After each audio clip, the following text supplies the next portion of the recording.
I just did a video about Jason Whitlock and how his assessment of the Tyre Nichols case was absolutely idiotic. But after I filmed that video, I found out that he had a situation going on with Patrick Bet-David of Valuetainment, a beef, if you will. And it centers around him being invited on the show and not wanting to debate Roland Martin.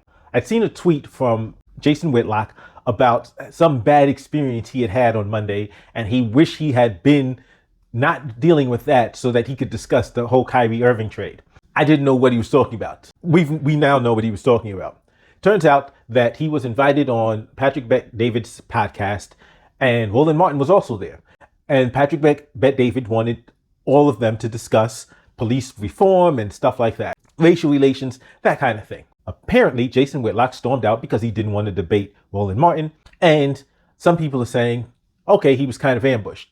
And I'm like, I don't really think he was ambushed. He may not have known all the facts, but if, like Patrick Bet-David said, if you're truly fearless, that shouldn't have mattered. But there's another aspect of this. Like, people are acting like it would have been a setup, not for Jason Whitlock. Because the simple fact is, we know the position that Patrick Bet-David has, are more aligned, and his views are much more in line with Jason Whitlock's. So it would have been a team up on Roland Martin. Like, he wouldn't have even had to worry about going one-on-one with Roland. It would have been 3-on-1. Patrick, his co-host, and Jason Whitlock against Roland Martin. Like, and he was still scared. And he was still too scared to go up against Roland Martin. Now listen, my assessment of Roland Martin's debate tactics, I don't consider him the greatest debater because he does something that I think diminishes in his performance. He likes to try to talk over people, and when it's his show, he will just talk over you and interrupt you, as opposed to letting the ideas, speak for themselves. He uses that sort of debate tactic to win arguments. And quite frankly, it doesn't always work. We saw it fail against King Randall. He talked over him and people realized, no, you looked horrible, because what he was speaking about was like, okay, yeah, you're right. Republicans are bad, but let's talk about actually helping the kids. But the fact is that Jason Whitlock just sucks at punditry. He doesn't know what he's talking about. He makes stuff up. And so going toe to toe with Roland Martin, because Roland Martin will bring data.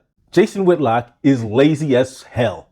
Jason Whitlock is lazy, doesn't do research, and just spouts talking points without actually having anything to support them. People are criticizing my criticism of him and saying, oh, well, the stats say that the stats have nothing to do with Tyre Nichols. Because if you can't prove that Tyre Nichols and the 5 cops that murdered him are the products of the single baby mama culture that you're talking about, it's irrelevant. It's like me telling you that 1 in 4 people die from cyanide poisoning in apple seeds, but we're talking about drunk driving. My stat has nothing to do with anything. Nothing.